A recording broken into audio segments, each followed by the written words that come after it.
다음은 목사님들께서 하나님의 메시지를 설교 대상자들한테 선포를 할 때 그 선포되어지는 하나님의 메시지인 설교를 성도들이 어떻게 하면 집중해서 하나님의 메시지를 듣게 할 건가? 집중해서 들으면 그 집중해서 들었던 설교를 어떻게 하면 흥미롭게 듣게 할 건가? 흥미롭게 들었으면 그걸 갖고 실제적으로 삶에 어떻게 적용할 건가에 대한 내용을 설교가 대안으로서의 플랫폼으로 명명했습니다. 그러면 대안적 플랫폼으로의 설교는 어떻게 디자인하는가에 따라서 성도들을 향하여서 목사님들께서 의도하고 계시는 효과를 얻을 수 있는 것입니다. 그러면 설교를 목사님이 하나님의 메시지로 선포할 때 어떻게 하면 집중하게 할 것인가에 대한 것은 설교를 통해서 성도들의 삶을 진단하면 성도들은 집중하게 되어 있습니다. 설교를 통해서 삶의 방향을 제시하면 성도들은 설교에 집중하게 되어 있는 것입니다. 그것을 설교의 바운딩이라는 개념으로 정리했습니다. 그 설교의 바운딩은 설교로 삶의 방향을 진단하는 설교의 인바운딩과 설교로 삶의 방향을 정의하는 설교의 아웃바운딩으로 명명했습니다. 그러면 설교의 바운딩의 근거는 성경을 통해서 성경의 내용을 가지고 삶의 진단을 할 수 있게, 설교의 내용을 갖고 삶의 방향을 정할 수 있게, 이렇게 설교의 바운딩의 개념으로 제가 저술한 당신의 설교를 진단하라와 설교 패러다임에 충분히 정리를 해놓았고, 제가 이 내용도 섹션으로서 영상에 충분히 설명을 하겠습니다. 다음은 성도들을 향하여서 방향 설정을 정확하게 제시해야 하는 것으로서의 설교의 방향성입니다. 성도들이 하나님의 은혜로 이해할 거냐, 아니면 하나님의 은혜에 대하여 내가 믿음으로 반응을 제시할 거냐에 대한 내용입니다. 그러면 하나님께서 인간들을 향하여 은혜로서 당신의 뜻을 제시하면 그 제시하는 데 대하여 성도들이 반응을 믿음으로 반응하는 것인데, 그 믿음에 반응하는 내용이 수용인가 거부하는가에 대한 내용이, 그러면 반응도 어떻게 반응하여야 하는 것이 성도들을 향하여 제시해야 하는 것입니다. 이것이 분명해야지 은혜를 효과적으로 이해할 수 있고 은혜에 대하여 성도들이 효과적으로 반응할 수 있는 것입니다. 이것을 설교의 로드맵이라는 개념으로 정리를 했습니다. 그러면 설교의 로드맵과 함께 성도들을 향하여서 보다 효과적으로 성도들에게 이해를 하게 하기 위해서는 설교를 하나님의 메시지로 프레임화해야 하는 것입니다. 메시지는 드라마도 메시지가 있고 가요도 메시지가 있으며 음악도 메시지가 있고 미술도 메시지가 있고 연설도 메시지가 있는 것입니다. 이와 같이 설교도 하나님의 메시지를 효과적으로 전달하는 메시지가 프레임으로 구성하면 메시지가 효과적으로 이해될 수 있게 쉽게 전달이 되는 것입니다. 이와 같은 프레임 또한 제가 설교 프레임이라는 섹션에서 충분히 설명하고 정리하겠습니다. 그러면 설교의 프레임과 함께 설교의 패턴을 적용하는 것으로 설교의 효과를 극대화하는 것입니다. 그러면 설교를 어떻게 하면 흥미롭게 할 것인가? 설교를 흥미롭게 하면 효과적으로 성도들에게 이해시키는 데 있어서의 흥미를 갖는 것입니다. 그 패턴은 4가지로 얘기할 수 있습니다. 목적의 패턴, 형식의 패턴, 전달 방식의 패턴, 내용의 패턴, 이렇게 설명할 수 있는 것입니다. 그러면 목적의 패턴은 결단 목적인가, 변화 목적인가, 유지 목적인가, 또 내지는 성장의 목적인가. 유형으로서는 설교를 본문 설교를 할 것인가, 제목 설교를 할 것인가, 인물 설교를 할 것인가, 사건 상황 설교를 할 것인가. 유형은 전달 방식을 제사장 방식으로 할 것인가, 선지자 방식으로 할 것인가, 예언자 방식으로 할 것인가, 교육자 방식으로 할 것인가. 내용은 감동의 내용인가, 설득의 내용인가, 선동의 내용인가, 교육의 내용인가. 이렇게 패턴을 구성을 할 수 있게 반드시 설교의 패턴을 디자인으로 적용하시기 바랍니다. 여기까지는 설교를 원고를 작성하는 디자인입니다. 그럼 설교를 원고를 작성하는 디자인과 함께 어떻게 전달을 하여야 설교를 효과적으로 성도들에게 이해시키고 어떻게 전달을 해야 성도들이 효과적으로 집중하여 각인이 되어 오래 기억나게 할 건가, 뿐만 아니라 집중되고 각인이 되어졌던 설교를 가지고 삶의 현장에 어떻게 적용할 것인가에 대한 전달의 디자인으로 설교를 설명하겠습니다. 설교는 언어적인 전달입니다. 그러면 언어적인 전달을 할 때 있어서 어떻게 스피칭을 하느냐에 따라서 성도들은 설교에 흥미를 느낄 수도 있고 설교에 지루함을 느낄 수도 있고 설교에 있어서 몰입할 수도 있으며 그 설교에 실제적으로 오래 기억이 남을 수 있어서 삶의 현장에서 적용하는 것입니다. 그러기 위해서는 설교할 때의 스피칭의 속도가 대단히 중요합니다. 스피칭의 페이스가 대단히 중요한 것이고, 뿐만 아니라 설교를 할 때 어떻게 파워를 형성하는가에 대한 것으로 설교를 어떤 힘을 들여서 설교를 할 것인가, 어디에선 힘을 주고 어디에선 힘을 뺄 것인가의 설교의 파워가 중요한 것입니다. 뿐만 아니라 설교의 피칭이 대단히 중요합니다. 스피칭의 피칭은 어떤 단어를 차용할 것인가, 어떻게 피칭을 통하여서 성도들에게 효과를 줄 것인가에 대하여 설교의 톤은 높게 할 것인가 낮게 할 것인가, 볼륨을 높일 것인가 낮출 것인가, 이와 같은 데 내용을 설교의 피칭으로 목사님들이 이해해야 하는 것입니다. 다음은 설교의 포즈입니다. 설교의 포즈는 설교를 할 때 무작정 얘기하면 설교를 어느 목사님 설교들은 갑갑하고 어느 목사님 설교들은 답답하고, 이거는 설교의 포즈를 어떻게 가느냐에 따른 내용입니다. 이와 같은 내용을 스피칭으로서의 디자인입니다. 뿐만 아니라 설교를 함에 있어서 효과적으로 전달하기 위해서는 포인트를 만들어야 되는 것입니다. 그 포인트는 원고에 있어서의 내용도 포인트로 차용할 수 있습니다. 설교의 바운딩, 설교의 로드맵, 설교의 프레임, 설교의 패턴 전부 포인트로 쓸 수 있습니다. 그런데 중요한 것도 설교에 있어서 페이스를 포인트로 둘 거냐, 피칭을 포인트로 둘 거냐, 포즈를 포인트로 둘 거냐, 피칭을 포인트로 둘 거냐에 대한 언어적인 포인트와 함께 비언어적인 포인트로 제스처는 제스처는 어떻게 쓸 거냐, 설교의 영상을 가미할 때는 어떻게 할 거냐, 설교할 때의 나레이션이 필요하면 나레이션을 어떻게 넣을 거냐에 대한 내용이 포인트로 전부 이해를 하여서 포인트를 효과적으로 적용하면 설교를 아주 흥미롭게 설교할 수 있는 것입니다.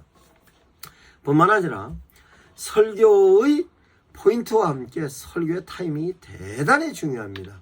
설교의 타이밍은 목사님들께서 설교를 할 때 어떤 목적을 갖고 설교를 할 때 이 설교는 어느 타임에 하는 것이 효과적인 것인가, 설교 원고를 작성했으면 이 설교는 설교를 함에 있어서 주일 낮에 설교를 할 것인가, 오후에 설교를 할 것인가, 수요 예배 설교를 할 것인가, 금요 차례에 설교를 할 것인가, 새벽 예배 설교를 할 것인가, 아니면 헌신 예배에 하는 설교인가, 아니면 어떤 콘텐츠 예배에 하는 설교인가, 이 타이밍을 반드시 목사님들께서는 정해야 하는 것입니다. 뿐만 아니라 설교에 있어서 그 포인트를 설교의 전반부에 쓸 것인가, 설교의 중반부에 쓸 것인가, 후반부에 쓸 것인가, 설교의 서론에 쓸 것인가, 서론의 본론에 쓸 것인가, 설교의 결론에 쓸 것인가의 타이밍을 반드시 정해야 하는 것입니다. 이와 같이 설교를 함에 있어서의 디자인적인 요소를 목사님들께서 전부 숙지하시고 이해하시면 여러분들의 설교가 성도들을 향하여서 각인이 되기가 수월코 집중력 있게 설교가 되며 성도들이 흥미롭게 받아들이면 성도들은 그 설교를 삶의 현장에서 적용하게 되는 것입니다. 그 내용을 적용적 플랫폼의 내용으로 다시 설명하겠습니다. 목사님들께서 효과적으로 디자인된 설교를 성도들에게 하나님의 메시지로 선포했을 때 성도들이 그 메시지를 수용했는가 거부했는가는 반드시 점검해 보아야 합니다.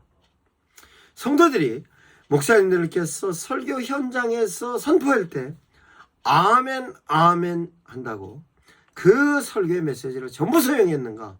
그것은 아닙니다. 실제적으로 제가 분석해 보면 목사님들이 선포하는 설교의 메시지를 성도들이 수용하는 데 있어서는 실제적으로 퍼센테이지가 굉장히 낮은 것을 분석해 보면 이해할 수 있는 것입니다. 그러면 실제적으로 현장에서 선포를 할 때 성도들이 그 메시지를 수용하고 있는가 안 하고 있는가를 분석해 봐야 하는 것입니다. 그러면 설교로 선포할 때 성도들의 자세를 보면 이해할 수 있는 것입니다. 그러면 현상적인 자세는 어떠냐? 성도들이 전적으로 목사님께 시선이 집중이 되어 있는가? 몇 명이 졸고 있는가? 몇 명의 시선이 딴 데로 가 있는가? 이것이 설교에 대하여 성도들이 수용하고 있는 집중도를 분석할 수 있는 내용입니다. 목사님들 설교하실 때 성도들이 조는 사람 없습니까? 몇 명이 졸고 있습니까? 전부 졸고 있습니까? 점검해 봐야 합니다. 그러면 실제적으로 설교를 할 때 모든 성도들이 시선이 목사님께 향했다고 설교 집중도가 높아졌다고 생각해서 모든 설교 내용이 수용이 되었다 생각하면 목사님들께서 다시 한번 생각해 보시기 바랍니다. 성도들이 외형상으로는 수용한 것 같아도 내면적으로 거부하는 경우가 있습니다. 그 거부하는 것은 실제적으로 표시가 날 수도 있지만 표시가 나지도 않는 것입니다. 그 내용을 설교의 전달 단계에서 제가 충분히 설명을 해놨습니다. 목사님들께서 설교를 성도들을 향해 선포할 때 성도들이 설교의 메시지를 성도들이 수용하는 데 있어서도 단계가 있습니다. 그 단계에 관련된 내용을 목사님들께서 제가 강의한 영상을 통하여서 분석해 보셔도 좋고 제가 쓴 책자 당신의 설교를 진단하라 책자의 내용을 통해서 설교가 성도들을 향하여 수용돼가는 단계에 대한 내용으로 진단해 보시기 바랍니다. 그러면 또한 성도들을 향하여서 설교 이후의 반응은 어떻게 보느냐? 목사님들께서 전화로 물어보시기 바랍니다. 전화로 설교를 분석해 보시고 뿐만 아니라 상담을 통하여서 아니면 여론을 통하여서도 목사님들께서 설교가 수용이 되었는지 안 되었는지 진단할 수 있는 것입니다. 성도들을 향하여서 설교가 효과적으로 전달이 되었으면 성도들은 은혜 받았다고 그 반응을 예배 끝나고 목사님들을 향하여 충분히 반응을 합니다. 100%로 수용하지 마시고 그 내용을 통해서 다시 한번 재차 피드백을 통하여서 반응을 검토해 보시기 바랍니다. 그러면 성도들이 효과적으로 수용이 됐는가 안 되었는가로 성도들은 실제적으로 하나님의 메시지가 효과적으로 전달이 되면 성도들은 성도로서의 자긍심을 갖게 되는 것입니다. 그 자긍심은 성도로서의 아이덴티티를 형성하는 것입니다. 그 아이덴티티가 형성하면 성도들은 목사님의 설교를 삶의 현장에서 적용하는 것입니다. 삶의 현장에서 적용하면 하나님의 메시지인 설교가 정확하게 전달이 되었으면 성도들은 그 메시지를 삶에 적용하는 기쁨을 누리게 되어 있습니다. 이것이 신앙생활에는 기쁨인 것입니다. 이렇게 삶의 현장에서 적용을 하면 적용되어졌던 기쁨을 통하여서 내가 우리 교회의 성도로서의 자부심과 자긍심을 느낄 수 있는 것이고 그것을 삶의 현장에서 자랑하는 성도로 바뀌는 것입니다.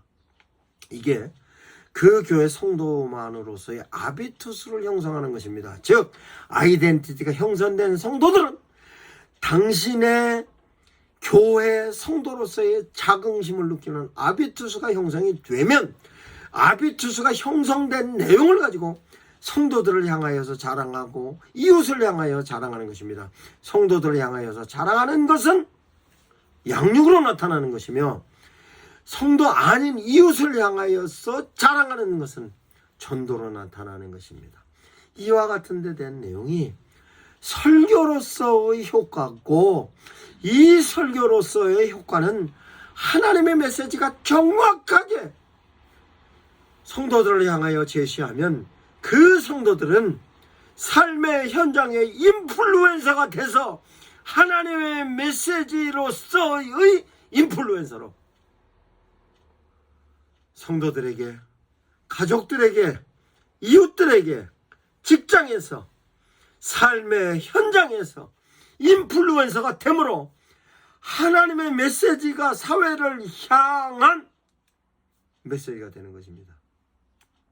사회를 향한 메시지는 성도들에게 제시해서 성도들의 삶의 방향을 바꾸는 것이고, 삶의 방향의 근거는 하나님의 메시지여야 되고, 하나님의 메시지는 목사님들의 설교를 통하여서 선포되는 것이고, 설교를 통하여 선포되어졌던 메시지가 성도들에게 삶에 적용이 돼서 안 믿는 사람들이 저 사람들이야말로 성도들이다 라고 하는 사람이 늘어나는 것이 하나님의 나라 확장이며 대한민국의 비전이 성도들을 통하여 제시되어지는 것입니다. 이러한 내용을 목사님들께서 설교의 플랫폼의 개념으로 이해하셔서 정말 교회가 성도들의 삶의 플랫폼이 되고, 교회가 대한민국 국민들의 플랫폼이 되는 것으로 설교의 플랫폼을 구성하는 것이 삶의 플랫폼의 기초가 되는 것임을 목사님들께서 이해하셔서 설교에 관련된 내용으로 성도들을 향하여 정확하게 하나님의 메시지 제시하시기 바랍니다.